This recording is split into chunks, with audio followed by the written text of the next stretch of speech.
този репортаж е да се взема довиждане Саргирово езеро. Много близо съм до него. Както се вижда, една много голяма пряспа е в единия му край.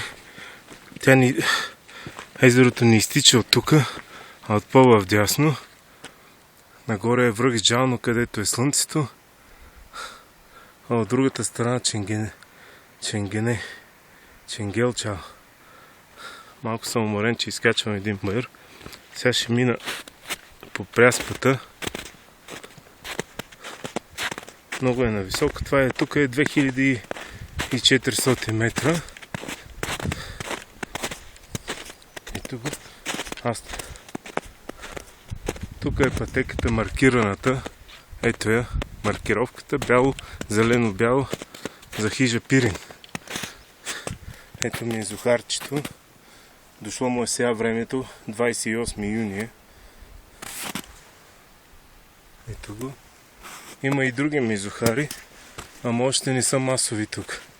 Може би средата на юли ще бъдат масови. Това е пътеката, където ме чака за Демир Капийска порта и ще мина вдясно за връх Джално. Ето го езерото и то е. Всички са красиви. Не може да кажеш едно езеро, това не. Да си тук, това е най-важното. Не е малко. Изобщо не е малко, както мислех. Изобщо не е малко. Доста преспи има, защото тук след 2-3 часа сигурно слънцето вече не грее много.